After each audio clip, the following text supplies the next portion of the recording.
I asked God, why am I so tired and overwhelmed? And God answered, stop trying to do my job. So I decided to explore for 30 days. How does it feel to let myself be guided and held by God? This is an experience and a relationship that I have never explored as a one-on-one relationship. I have always believed in God and I have feel as part of God. I have always believed in the universe and I'm so aware of the spirit and everything. I have dedicated and devoted my life to the service of the spirit for so long, but I feel I never gave myself the chance to be curious about how does it feel to let God direct my life. So I have been fired as the CEO, letting God be the director, and now I've been promoted as the CDO, which is Chief Deliciousness Officer. That my only intention during these 30 days is to be present and enjoy, to be fully available for how God can present itself into my life and what it means. So it has been now a week, and I wanted to share with you everything that has been happening and what has been awakening in me. First of all, through my meditations and through my prayers, there's something that has been awakening and a level of certainty that I have never experienced before. I don't know how to tell you this, but it's almost like I feel that the frame that I always needed to feel safe, to fully allow myself to be authentic, is there. It's almost it's an structure that feels secure, that feels safe, and that it's also so flexible to expand at the level that I want to expand. There's a certainty in the unknown that I don't know what's coming, but I can feel viscerally and with certainty that there is something that's about to happen and I'm being prepared to face that. All of these days, I have been waking up so inspired. And one thing that I realized when I became very angry with God is that I had this vision of what life should be like, what my work should be like, relationships should be like, and I had everything so very well planned, but the illusion of control made me think that I knew how to get there. And now I truly believe that God wants the same for me. I truly believe that my vision has been inspired in the greatness of God and that I wouldn't have a vision that is not possible. But I have never been there. So it's been so humbling to realize that if I have never been there, I don't know how to get there.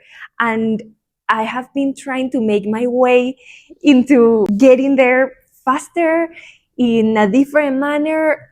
And these days I have truly felt that I'm surrendering my plan to God, because maybe what if I get surprised? What if what's out there is better than what I can imagine from my own human mind? What if I'm just putting myself in the middle of amazing miracles that are available for me? And they are. Right now that I'm surrendering this plan, I feel that I'm meeting with people and I don't have an agenda.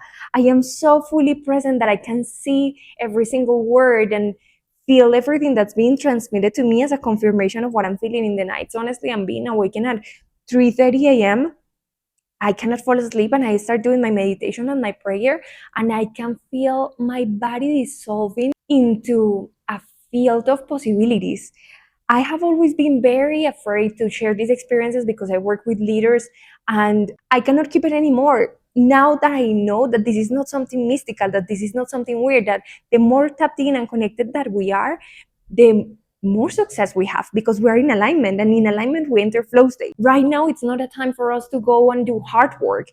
Now we have an age of AI intelligence that is leveraging the information. Now is the time for us to be unique. Now is the time for us to be connected. And in that connection, inspiration in the long term comes and stays.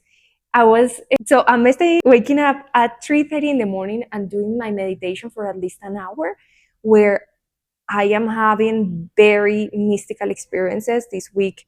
I experienced something that I studied in the past called reality transurfing, which is being able to observe multiple timelines. And as I get more comfortable sharing these experiences, I'll tell you more about that.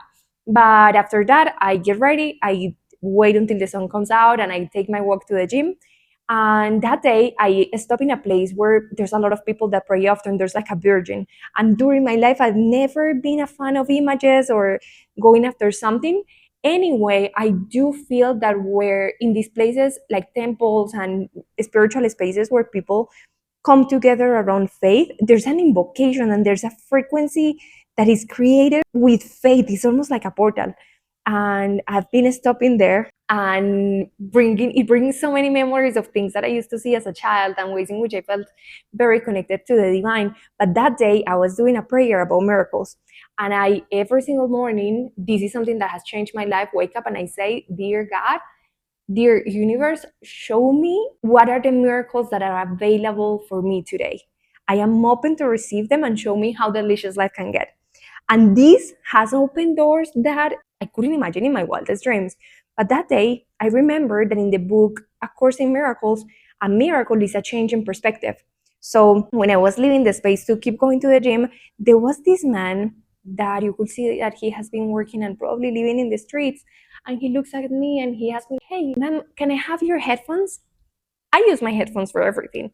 I go and I listen to my podcast and my meditations and I listen to my music, and it's just something that I do.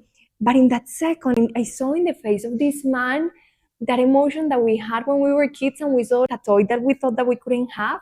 And I felt like, oh, I really need them. But something in me felt like, you know what? You can have them. I swear I gave him these headphones. I don't even know if he has a phone, but he puts them in and I can see that he started feeling music in his soul and he was dancing and he was jumping and he was so excited that he gave me more than I gave him. He was the miracle for me. And I had this realization of what if the miracle we're expecting is not something that comes to us, but it's someone we become? What if the miracle is being the miracle in someone else's life?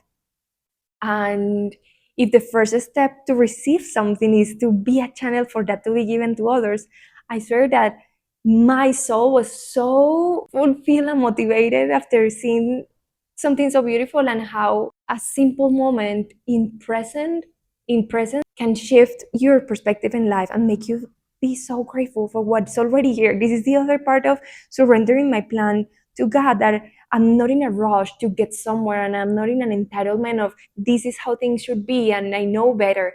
It's that this again humble experience of show me better. You know better. Let me surrender. Let me discover. Let me play with this. And I'm waking up every single day with my heart open to see what happens and allowing all my emotions, that there are so many things that come and I receive them just as visitors, feeling that I am guided and feeling that I'm supported. So I wanted to share this update with you, and also as a reminder to myself, because weeks ago I had a fight with God where I feel like I questioned if there was an existence of God. But in reality, what I was very mad with and what I was wrestling with was, I guess, my entitlement to think that I could somehow control life, entitlement to think that God that life was so little to be fixing the box of what I thought had to be. I feel that a week after the transformation has happened, mostly inside, I am feeling motivated. I am feeling a beautiful sense of purpose. I am feeling ideas flowing through me, perspectives flowing through me. I'm walking everywhere with my journal and my pen, because the same people that I have always served, I'm seeing now, how can I serve them even further? I'm seeing this as an spiritual experience that is so applied to any project that leaders have, that entrepreneurs have, and how, because this is such a mystical and weird type of language, we don't know how to apply it in day by day. But the moment in we tapped into our internet, our human technology, we connect with a realm of possibilities. Now we are so amazed by AI because it's just being a mirror of the untapped potential that we have inside of ourselves. And I'm so excited for what's to come, and excited to be a vessel for the plan that God has for me, and just curious to see what that means. If you're also in this journey, share with me in the comments what is it that you are experiencing. And thank you to everybody that has been sharing their messages with me and telling me about your own relationship with God and how this has been present for you. I wish you for today a miracle that reminds you that you are already a miracle.